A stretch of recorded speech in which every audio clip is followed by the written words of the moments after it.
নমস্কার, আমি প্রিয় মৈত্র। আমি হাজির হয়েছি আপনাদের সামনে নতুন একটা রেসিপি নিয়ে। রান্নাটা ভালো লাগলে লাইক করবেন, কমেন্ট করে জানাবেন কেমন লাগলো। চলুন কথা না বাড়িয়ে এবার রান্নাটা আরম্ভ করা যাক।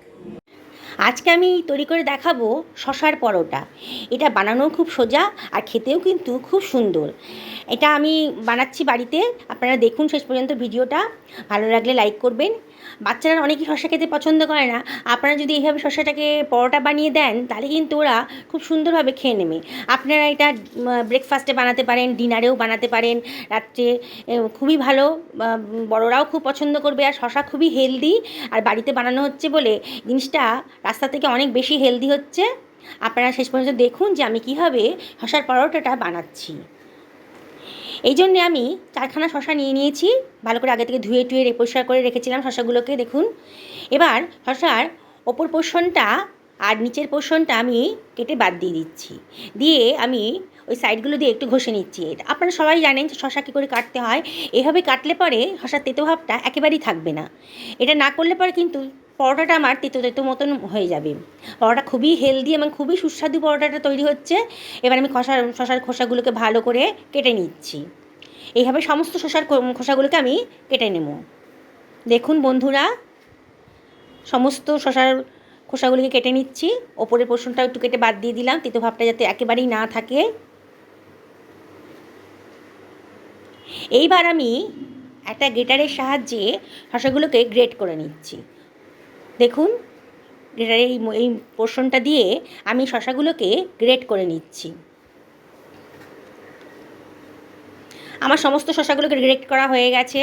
দেখুন, এইবার আমি শশাগুলোতে প্রচুর জল থাকে, শশার মধ্যে কাটলে পরে আরও জল বেরিয়ে আসে। এই জন্যে একটা স্ট্রেনারের মধ্যে শশাগুলোকে চিপে চিপে রাখছি, এতে শশার জলটা বেরিয়ে যায়, নাহলে আমার স্টাফিং করতে খুব অসুবিধা হবে। দেখুন, আমি শশার রসটাকে চিপে চিপে বার করে রাখছি, একটা পাত্রের মধ্যে রেখে দিচ্ছি। আমি এটা ফেলবো না, এটা আমার কাজে লাগবে পরে। আপনারা শেষ পর্যন্ত দেখুন ভিডিওটা। এইভাবে সমস্ত শশার থেকে জলটা বার করে আমি একটা পাত্রের মধ্যে তুলে রাখলাম। দেখুন, যত সম্ভব চিপে চিপে জলটা বার করে রাখেছি।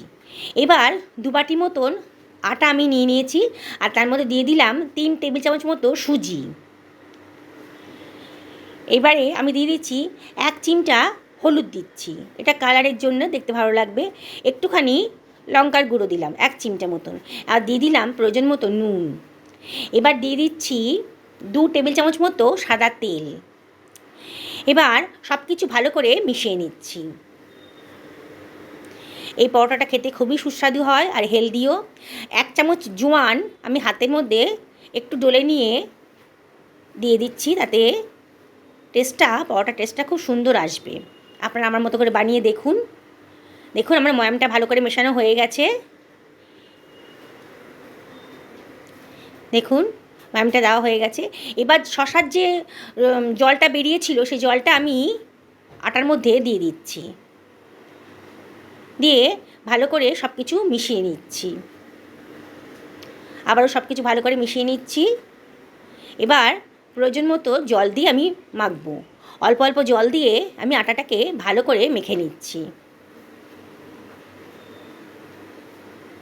আমার আটাটা মাখা হয়ে গেছে। দেখুন, ভালো করে আমি মেখে নিচ্ছি আটাটা। এইবার একটুখানি তেল মাখিয়ে, আটার মধ্যে একটু তেল মাখিয়ে দিলাম, দিয়ে আটাটাকে আমি ঢাকা দিয়ে রেখে দিচ্ছি। আমি স্টাফিংটা এবার তৈরি করে নেব।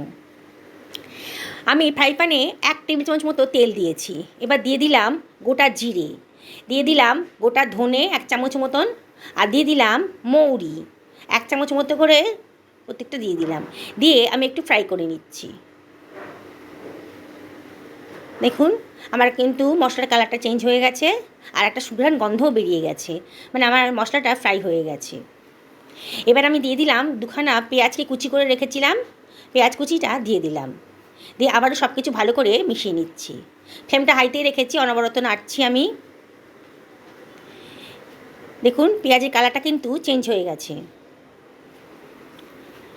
এবারে আমি প্রয়োজন মতো নুনটা দিয়ে দিলাম, এবার দিয়ে দিলাম হাফ টেবিল চামচ মতো হলুদের গুঁড়ো, হাফ টেবিল চামচ মতো ধনের গুঁড়ো, হাফ টেবিল চামচ মতো জিরের গুঁড়ো আর হাফ টেবিল চামচ মতো কাশ্মীরি লঙ্কার গুঁড়ো। এবার দিয়ে দিলাম একটুখানি চিনি। চিনিটা অপশনাল, কিন্তু দিলে পরে রান্নার টেস্টটা, পরোটার টেস্টটা কিন্তু খুব সুন্দর আসবে। এবার দিয়ে দিলাম গোলমরিচ, 1 টেবিল চামচ মতো গোলমরিচের গুঁড়ো দিয়ে দিলাম। দিয়ে আবারও সব কিছু ভালো করে মিশিয়ে নিচ্ছি। দেখুন বন্ধুরা, আমার কিন্তু মশলার কালারটা চেঞ্জ হয়ে যাচ্ছে, অনবরত নাড়তে হবে। দেখুন আমার মশলাটা ভাজা ভাজা হয়ে গেছে। এবার আমি দিয়ে দিলাম 2 টেবিল চামচ মতো বেসন। বেসনটা দিয়ে দিলাম কারণ শসাটা যখন দেবো তখন শসা থেকে আবারও খানিকটা জল বেরোবে, যাতে বেসনটা অ্যাবজর্ব করে নেয় জলটা, সেজন্যে বেসনটা দিলাম। এবার দিয়ে দিলাম খানিকটা ধনেপাতা কুচি, খানিকটা কাঁচা লঙ্কা কুচি দিয়ে দিলাম। দিয়ে আবারও সব কিছু ভালো করে মিশিয়ে নিচ্ছি।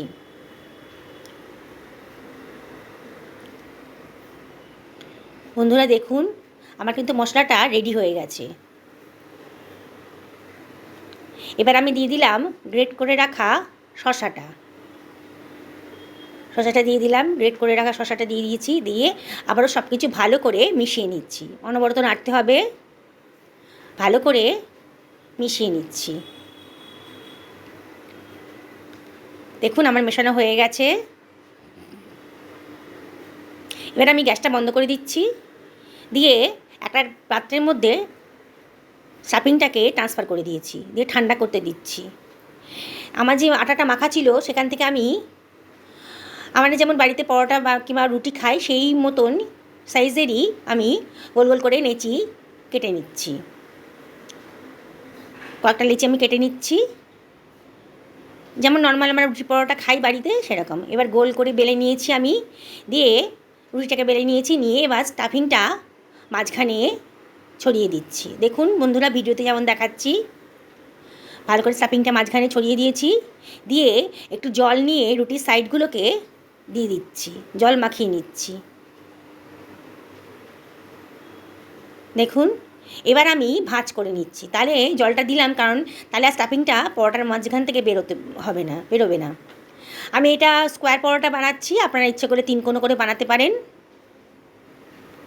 যে শেপই হোক না কেন পরোটার স্বাদ কিন্তু একই রকম থাকবে, শেপের জন্য পরোটার স্বাদে কোনো হেরফের হয় না।